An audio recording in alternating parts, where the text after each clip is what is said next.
Good morning, good afternoon, and good evening, everyone. I am Jacob Myron B. Rodriguez, your host, and today we'll be talking about Thomas Midgely Jr. and his long term effects on humanity and the environment.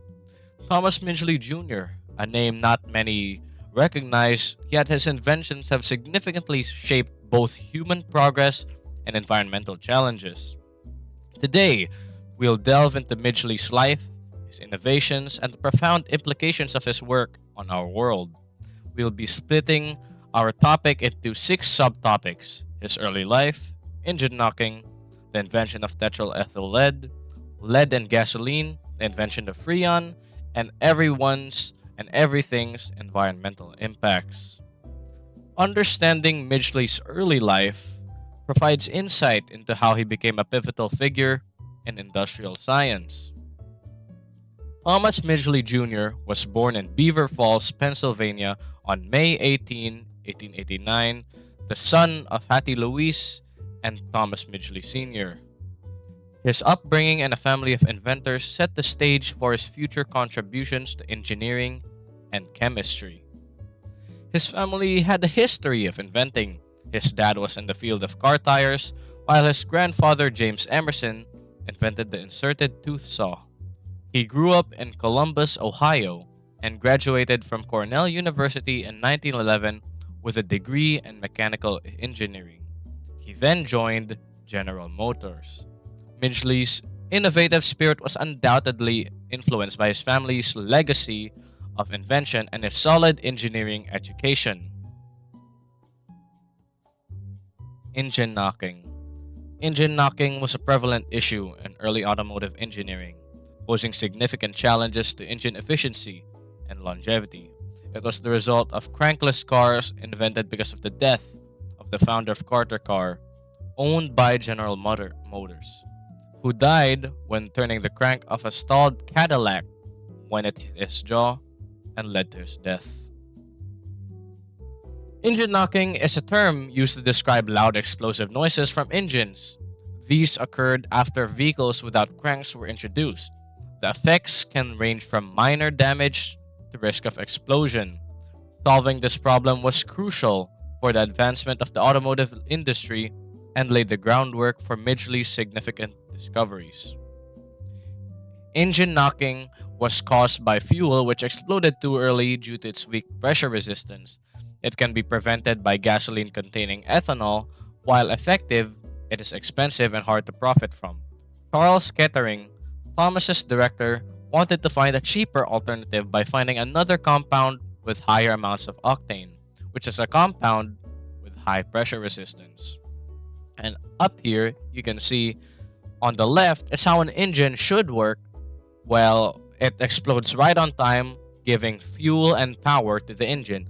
But on the right, it explodes both on time, but at the same time, it explodes too early, so it explodes twice and damages the pistons. The pursuit of a cost effective solution led to one of the most controversial inventions in automotive history. Thomas Midgley Jr. tried all sorts of compounds, from melted butter to acid and said, quote, most of them had as much effect as spitting in the Great Lakes. Ethanol was unprofitable, tellurium worked but had a horrid smell that couldn't come off. After 5 years of working, he found what he thought was the best solution: tetraethyl lead, or TEL. Tetraethyl lead emerged as the solution to engine knocking, revolutionizing the automotive fuel industry.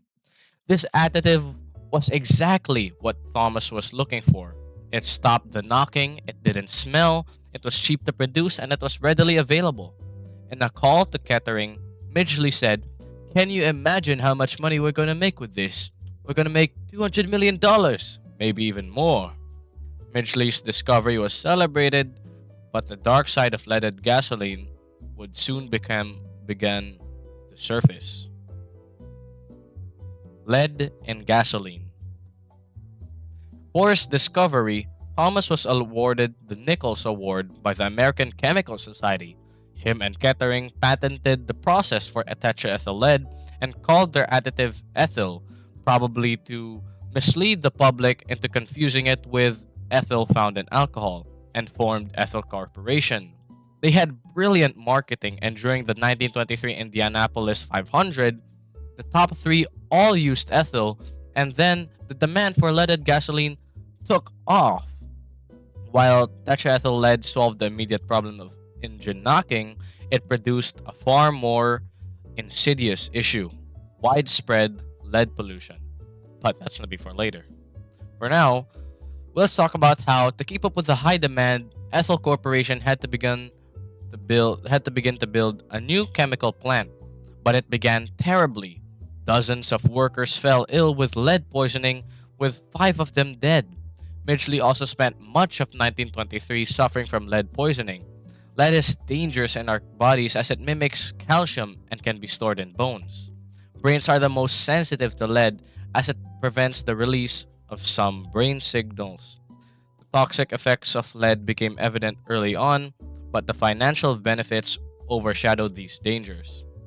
Already in 1786, Benjamin Franklin remarked that lead had been used for far too long, considering its known toxicity.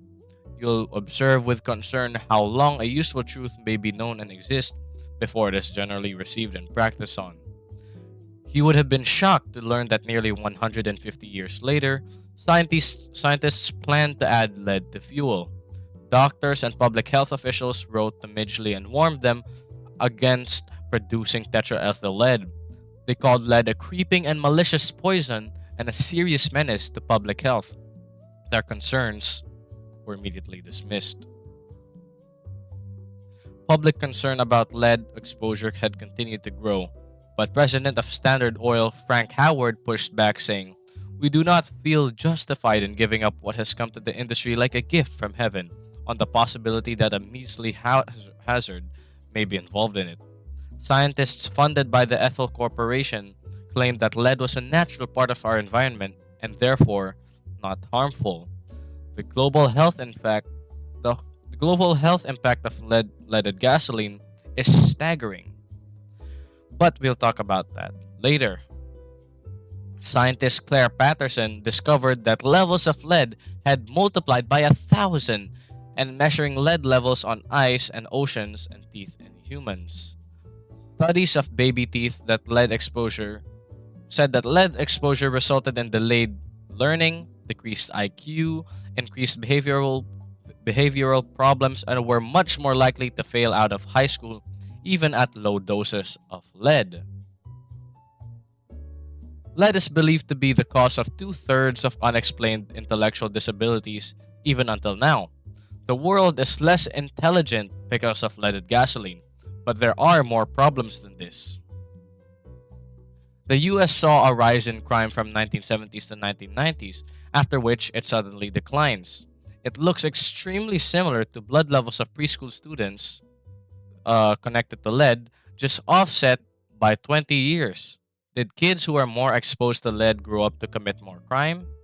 As you can see here, the US saw a rise in crime from the 1970s to the 1990s. You might think that this is just a coincidence, but the same pattern occurs in many other countries. Studies show that lead is responsible for almost 100 million deaths due to Midgley's decision to put lead in gasoline to maximize profit, even though he knew it was toxic. And current estimates of deaths say that lead-caused heart diseases cause 500 to 900,000 deaths per year globally. After Midgley's success with ethyl, he was put in charge of another engineering project. General Motors wasn't just making cars, but also household appliances. But their fridges had a problem. The two most common gases used as refrigerants were methylmethanoate and sulfur dioxide. One is highly toxic, and the other is flammable. Midgley was tasked with creating a safer alternative, and in 1928, he developed a non-toxic and non-flammable refrigerant, difluoromethane. Freon. General Motors called this new product Freon, and to demonstrate Freon's safety, during the unveiling at the American Chemical Society, Midgely inhaled a lung full of this gas and blew out a candle. In the following decades, CFCs like Freon became very popular and were used as solvents and aerosols. Freon was hailed as a breakthrough in refrigeration technology, but it itself came with its own hidden dangers. Freon's widespread use masked the long term environmental consequences that would later become apparent. The thing is, CFCs are light. They can easily be released into the atmosphere and stay in the stratosphere for decades. But if these CFC molecules are hit by ultraviolet rays, it breaks apart, releasing chlorine atoms that interact with the ozone layer and break it. It resulted in the hole in the ozone layer heavily speeding up global warming and increasing the rates of things like cataracts and skin cancer. Since CFCs are potent greenhouse gases, they affect global warming 10,000 times more than carbon dioxide. The damage caused by CFCs to the ozone layer and their contribution to global warming are profound and long lasting. Environmental impacts. Historian John McNeill wrote that Midgely had more impact on the atmosphere than any other single organism in Earth's history. An agreement to phase out CFCs, the Montreal Protocol, went into effect in 1989. The ozone layer is showing signs of recovery and is improving steadily, but it will take many more decades to recover. Midgely contracted polio and became tangled in his own machine that helped him move and died of strangulation in 1944. Thanks to Claire Patterson, lead was minimalized. Lead spreads into the air, the oceans, the snow, and even our bones. Japan was the first to ban leaded fuel in cars in 1986, and Algeria the last in 2021. Elimination of lead from gas saves millions of lives yearly and $2.45 trillion. Tetraethyl lead has been recognized as a contributor to soil, water, and air and lead pollution, and is toxic to humans. While leaded gasoline has made engines more efficient, lead pollution has increased by over 625 times to previous levels in the past century, due partly to pollution by leaded fuel. Ethyl Corporation historically denied that tetraethyl lead poses significant public health risks in excess of those associated with gasoline itself. But leaded gas is still used in piston-driven airplane engines, which is now the largest source of lead emissions into the air in the United States. You will observe with concern how long a useful truth may be known and exist before it is generally received and practiced on. Small things like not smoking and using your bike on the way to school can help minimize Midgley's impact on the environment. So please, do your part to right Midgley's wrong. Thank you for listening to my presentation, and next time I see you, you better be on a bike. Cheers!